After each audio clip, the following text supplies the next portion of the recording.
कहानी के लिए मेरे चैनल को सब्सक्राइब कीजिए और कहानी अच्छी लगे तो कहानी को ज़रूर लाइक कीजिएगा। और आप कौन से गांव या शहर से मेरी कहानी सुन रहे हैं प्लीज़ कमेंट बॉक्स में ज़रूर बताइएगा। और कहानी को लेकर जो भी राय है वो भी कमेंट बॉक्स में ज़रूर दीजिएगा। मम्मी, मैं कह रहा हूँ ना, मैं सिया से ही शादी करूँगा, अन्यथा मैं ज़िंदगी भर कुंवारा रह जाऊँगा और यह मेरा अंतिम निर्णय है। अब इस विषय पर मैं आपसे आगे बहस नहीं करूँगा। तभी अभिनव की मम्मी रमा जी ने कहा, बेटा तू समझता क्यों नहीं है? हमने तेरे सामने सिया की जन्म कुंडली पंडित जी को दिखाई थी ना, और उन्होंने सिया की कुंडली में मांगलिक दोष बताया है। अब तू बता, सब कुछ पता होते हुए हम तेरी शादी एक मांगलिक लड़की से कैसे करा दे? तू जानता नहीं कि मांगलिक दोष वालों की जीवन साथी की मौत जल्दी हो जाया करती है, इसलिए तुझे मैं समझा रही हूँ, तू भूल जा सिया को। रमा जी ने अभिनव को बहुत समझाया, पर अभिनव का कहना था कि जब मैंने सिया से प्यार किया था तब मैंने उसके साथ प्यार करते हुए जन्म कुंडली का मिलान नहीं किया था, ना ही मैं इन मिलानों को मानता हूँ। इसलिए अब बस मैं शादी करूँगा तो सिर्फ सिया से, और यह मेरा आखिरी फैसला है। आखिर रमा जी को अपने बेटे की ज़िद के आगे झुकना पड़ा और पंडित जी के द्वारा बताए गए अनुसार सिया के मंगल दोष को दूर करने के लिए अभिनव के साथ शादी करने से पहले सिया की शादी एक पेड़ के साथ करवाई गई और उसके बाद सिया ने अभिनव से शादी करी। सिया दुल्हन बनकर अभिनव के घर आई, पर रमा जी को सिया का मांगलिक होना अभी भी खटक रहा था और रमा जी उसे दिल से नहीं अपना पा रही थी। और घर में कुछ भी परेशानी आती तो उसका दोष सिया को ही दिया जाता।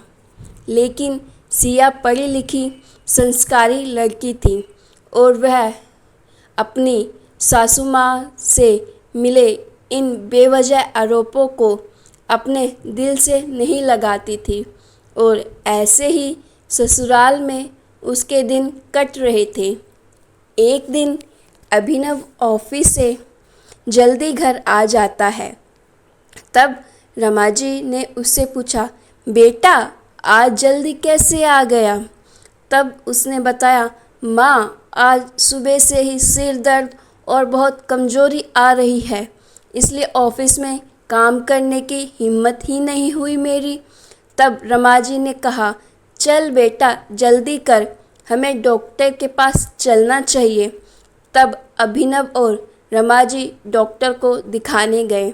डॉक्टर को दिखाने के बाद मालूम पड़ा कि अभिनव को पीलिया हो गया है और दोनों जैसे ही घर लौटे रमा जी ने घर को सिर पर उठा लिया और कहने लगी, जब से यह लड़की हमारे घर में आई है तब से हमारे घर में परेशानियां और बीमारियां भी साथ में लेकर आई है। इसके कदम ही अशुभ है। अब देखो इसका मांगलिक दोष हमारे बेटे पर भी असर करने लग गया है। कल को अगर मेरे बेटे को कुछ हो गया तो कौन जिम्मेदार होगा? तभी सिया ने कहा, मम्मी जी प्लीज़, और कितना नीचा दिखाएंगी मुझे? आज तक मैं चुप रही क्योंकि पापा ने यही सिखाया था कि बड़ों को आगे ससुराल में जवाब मत देना, पर आज तो आपने हद ही कर दी है। अगर मैं आज नहीं बोली तो ज़िंदगी भर खुद को माफ़ नहीं कर पाऊँगी। मम्मी जी, अगर आप पंडित जी पर भरोसा नहीं करती थी तो उनके कहे अनुसार आपने सारी मांगलिक दोष निवारण की विधि क्यों करवाई? क्यों पहले आपने मेरी पेड़ से शादी करवाई?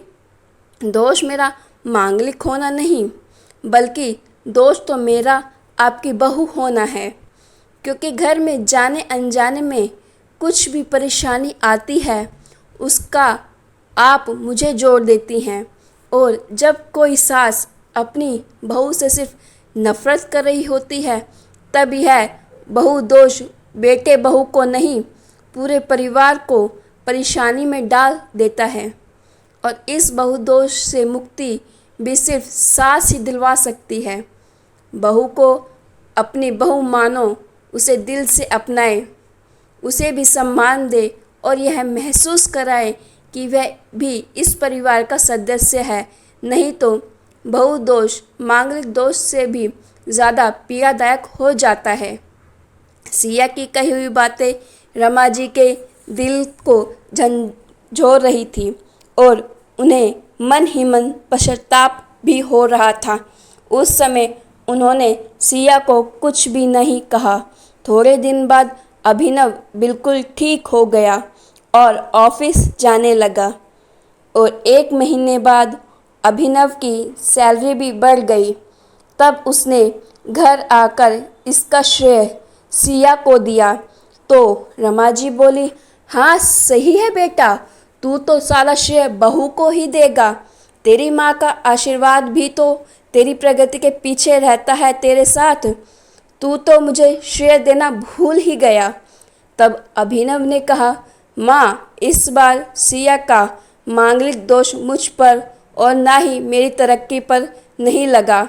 और माँ जब हम बुरी परेशानियों का श्रेय सिया को देते हैं तो अच्छे कामों का श्रेय भी तो सिया को ही देना चाहिए। तो इसलिए आज का सारा श्रेय सिया को जाता है, अभिनव ने हंसते हुए कहा। तब सिया बोली, अभिनव तो क्या तुम मुझे ऐसा समझते हो? तब अभिनव ने कहा, नहीं सिया, बिल्कुल नहीं, बल्कि मैं तो माँ को यह समझाना चाह रहा हूँ कि सुख दुख हमारे जीवन का हिस्सा है और कभी जीवन में खुशियाँ आती हैं तो कभी गम भी आते हैं। इसके लिए हमें परिवार के सदस्य या अपनी बहू को दोष देना उचित नहीं है। तभी रमा जी बोली, बेटा सही कह रहा है तू, और तेरी तरक्की ही बहुत है मुझे इस झूठे दोष से बाहर निकालने के लिए। आज मैं यह कसम लेती हूँ कि आज के बाद में सिया को किसी भी बात का दोष नहीं दूंगी। यह सुन सिया आज बहुत खुश थी, क्योंकि आज उसको उसकी सास ने मांगलिक दोष के साथ साथ बहू दोष से भी मुक्ति दे दी थी। तो गाइज़, आपको स्टोरी अच्छी लगी हो तो प्लीज़ स्टोरी को लाइक कीजिएगा और अपने कमेंट ज़रूर दीजिएगा और मेरे चैनल को प्लीज़ सब्सक्राइब ज़रूर कीजिएगा ऐसी स्टोरीज़ के लिए। Thank you.